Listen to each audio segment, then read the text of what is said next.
Video games have created an entire generation of fanboys. Okay.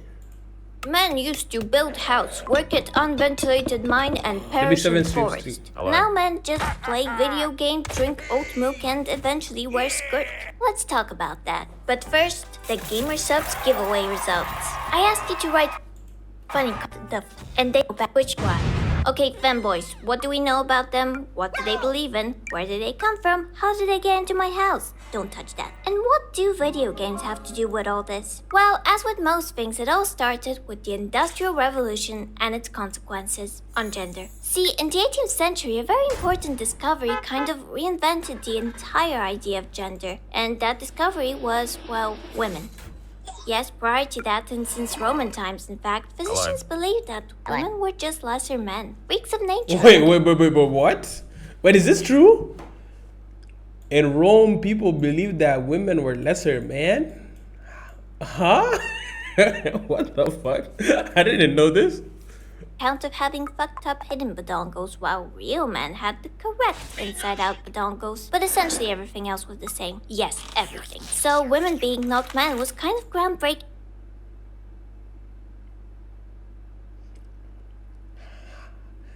I assumed everybody just knew. Wait, so did men try to breastfeed kids? What? For real, kid? I'm saying, how the fuck? What? Woman? No way. Ew, so weird. Different organs, no way. Unacceptable. If you are a woman, probably can read, and also weird. Like, so weird, ill, important news, by the way. Things will never be the same. What the fuck? Yo, why is this funny? Yo, people back then were dumb as shit, chat. Yo, people back then was dumb as shit, I ain't gonna lie. News. Anatomy became gendered, but interestingly, alongside it, so did a bunch of stuff. And gender started being performed through the purchase of stuff. His and her stuff, to be precise. Like dainty ornate lady's table for her, big-ass cherrywood bureau for him, floral gemstone snuff box for her, shark on fire monster truck snuff box for him. Pretty straightforward aside from the fact that it's not. This era of rapid industrial and economic growth managed to put a price tag on gender, making it something. Wow. Bro, I know you gotta be patient with losing weight, but OMG, I'm built like Shamawasi. Guys, you gotta watch how you eat and just start moving a lot, bro. Just start moving. You feel what I'm saying? Something to aspire to and something to be confirmed through purchases. But you gotta keep in mind that it's made up. Gender is mostly performance, and the props that enhance that performance are constantly changing. And this is where it gets interesting. Just a few years ago, as a polite gentleman, you had to perfume just powder. Just get Ozempic, don't get Ozempic. I've been doing that, but damn, like, shit gotta hurry up. How long have I been working for? I feel like a few months. You'll see the difference. Like, it will start from your face. And then your arms, yeah, I ain't gonna lie. If you have a big ass belly, that's the last thing you'll ever see move. And you just gotta take pictures. I bet that. Pomade every morning, get into some goofy ass shoes and a horse wig, and still be different enough from a woman in order for the homies from your social circle to respect you. You're considered the epitome of Georgian masculinity, but have the same morning routine as Meryl Streep. Then suddenly comes the Great Male Renunciation, a historical movement that describes men abandoning their claim to be considered beautiful in favor of being useful and I ain't gonna lie, yes, back then, men used to wear high heels, put on wigs, and put on powdered makeup, bro. On God, bro. On God. Like, what? Look. Okay, but that's Europe, though. That's some European shit. He laughs at dumb shit, bro. His humor is fried. I ain't gonna lie, yeah. He's from Toronto. What you expect? Imagine being a dude back then. Everything stinks. Half your group chat perished from tuberculosis. Your main wench be like, would you still love me if I was a woman? You can't lactate anymore, and you can't wear anything cute either because the Jacobins are gonna target you like, damn. succumb to religious psychosis it is, I guess. To sum up, 18th century gender norms had become aesthetically bloated and more ambiguous than ever. But the consumer revolution that led to a society which takes pleasure in mass consumption, an opportunity to travel and experience different cultures, if you consider France a culture, created the ideal breeding ground. What do you mean by that? Hold on. But look though, I thought this video is going through like on some deep shit. I thought she would be like, oh, Minecraft, Terraria, and I don't know, fucking Animal Crossing made femboys.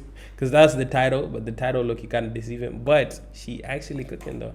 For the femboys, aka the macaronis. And yes, they were called that because they really did like macaroni. In terms of appearance, they wore shorter, tighter fitting coats, colorful stockings, shoes with large bows or gemstones on them. They had flower arrangements on their coats, a lace-trimmed cravat tied in a bow, and tiny tricone-style hats, which stood so high up on their powdered long curl wigs they could only be removed with a sword. And maybe it's the heavy influence of French fashion, maybe it's the excessive consumption of opium, maybe it's Maybelline. But polite society was not very fond of the macaroni. They were often associated with bourgeois excess, hypersexuality, feminine behavior, and possible homosexuality. As evidenced by this snippet from Oxford magazine. There's indeed a kind of animal, neither male nor female. It is called a macaroni. Whoa.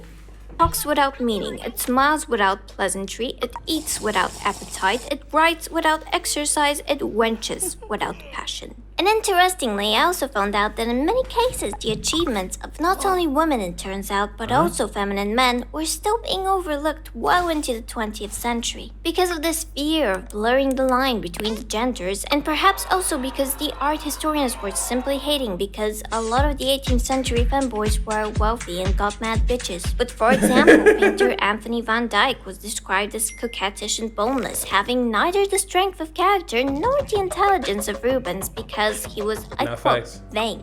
A fault unknown to the latter, which is a sign of limited mentality. Beyond being a great painter, he was little more than a man of wealth pampered by courts and women. And another painter, Richard Cosway, I quote, ridiculously foppish with a small three-cornered hat on top of his powdered toupee, and a mulberry coat profusely embroidered with scarlet strawberries. And also a... I ain't gonna lie. Why do girls actually like being around feminine or gay men? It's like, and also whoa, time out. I didn't even see that. But like, is it because they feel comfortable around them, or like it's because they don't want to smash? Because it's comforting.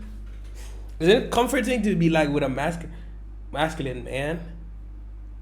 I'm a masculine man. I got a lot of female friends, and they feel comfortable around me. You just answered your question. Like sassy men, yeah. I'm not a sassy ass nigga, but I do have female friends though. It's better to be friends with them. Damn. Well, like I'll be talking about dick and shit, right? Let me chill. Let me like it. Yes, every guy. Nah. They always talking about dick. Okay. Cuckoo foppish with a small three-cornered hat on top of his powdered toupee, and a mulberry coat profusely embroidered with scarlet strawberries. And also a cuck, by the way, so the paintings are back. It's like gay men can be gossip too. Masculine don't allow them to yell or allow them nonsense. I ain't gonna lie, it's 2025, nigga. A lot of niggas be gossiping. Niggas, 2025, my boy. Niggas gossip more than girls. I've seen that shit. I've seen that shit. I'm the type of nigga to be quiet for real, but niggas be talking heavy. I'll be chilling in my room, right?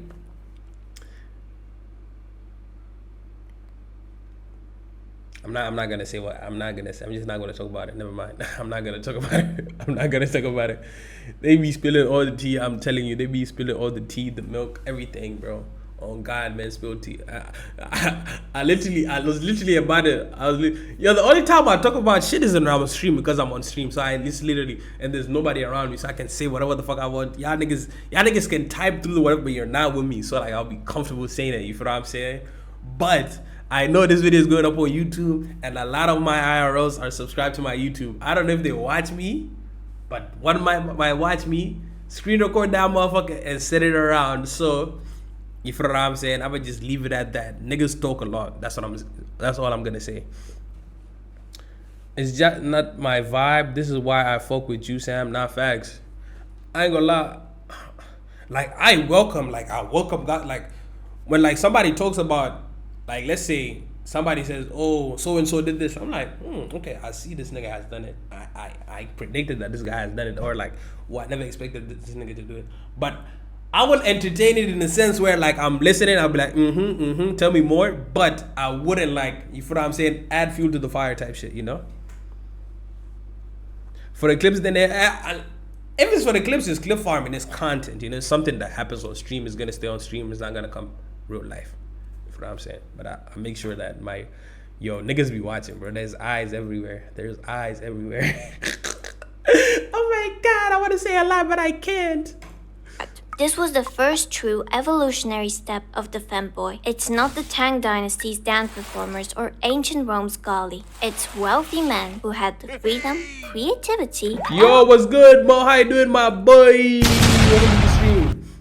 Money to fund their sluttiness. Now that we've established historical and ancestral roots, let's talk about the modern femboy. The term femboy first appeared in 2018 and came from the primordial internet culture soup that is 4chan. But a close relative is Aibito Tokonoko, which originated from Japanese comics and internet culture in the 1990s. And so we see that although the great male renunciation, the demands of industrial and military life, and the ideals of muscular Christianity nearly made the femboy extinct, something else enabled their rapid population growth in the 21st century. Was it these? No, there was a missing link though. And to explain what it was, I'd like to bring your attention to a stereotype from Reddit. Game devs. Let me elaborate. Not conforming to your gender is something that throughout history has largely been frowned upon by society. Every era of free expression has been relatively short-lived in the face of stoic conformity. But that's just the real world. What happens when you have almost full anonymity and freedom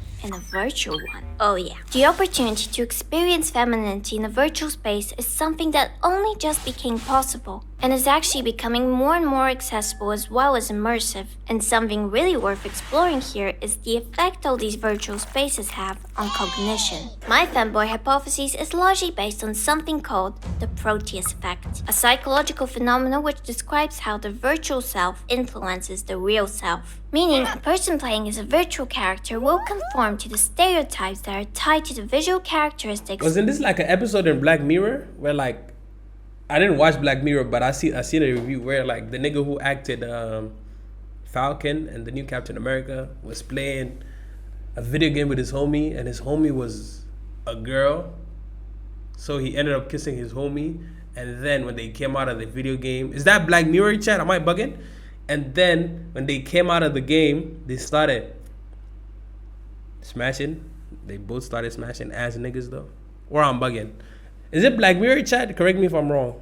Of that avatar, leading to changes in behavior and cognition both in-game and real life. This paper, titled The Role of Stereotypical Beliefs in Gender-Based Activation of the Proteus Effect, explains how tests of gender-based avatar effects have found that individuals will behave according to the stereotypical associations with the gender of their avatar even when it conflicts with the stereotypical perception of their offline gender. Much like how in previous studies, subjects who played as taller characters were more confident while playing. Ones with more attractive avatars were friendlier, more masculine ones acted more aggressively. So of course people playing cute characters would feel encouraged. Why did I call Animal Crossing was one of the games that niggas started acting?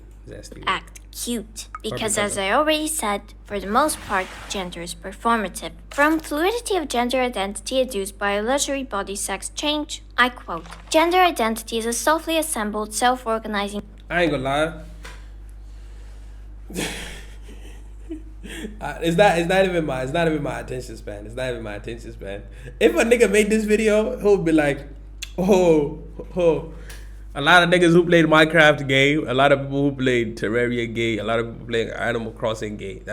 But she went deep, dived, went through the history, and she went through like, you feel what I'm saying, like just like the intricate details. Cause I wouldn't have known this, low key.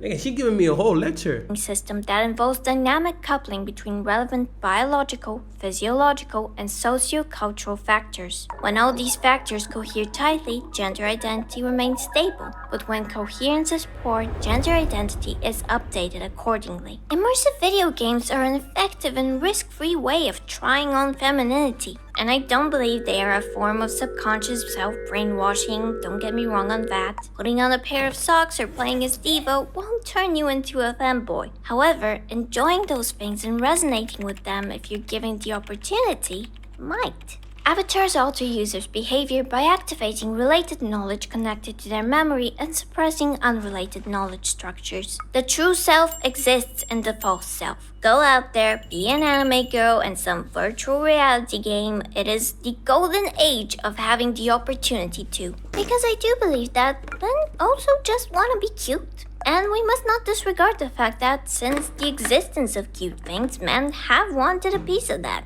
Not all men did to the same extent, but remember, coding was a woman's job and Pilates was invented by a man who wanted to use it for the rehabilitation of army vets. Yeah, you remember these images? That's what they are. So grab a condom and fuck the imaginary importance of gender expression as you select an anime girl avatar and enjoy yourself, my brothers. That miniskirt leaves no room for shame. Finally, this video is not a peer-reviewed article in Science Direct. Don't take it too seriously if your Tekken main is Lily or whatever. Also, I'm not a femboy. I'm not a spokesperson for femboys. I avoided talking about some more deeper issues because I do not think it's my place to. All I have is free articles on the internet and the Reddit app on my phone. That being said, thank you to Femboy Coder for helping me out and saving me a lot of time going down unnecessary rabbit holes. They're planning to stream making games soon. If you're interested, you can check them out. You can say, yeah, turn this shit off. And that's the end of the video. It's done. It's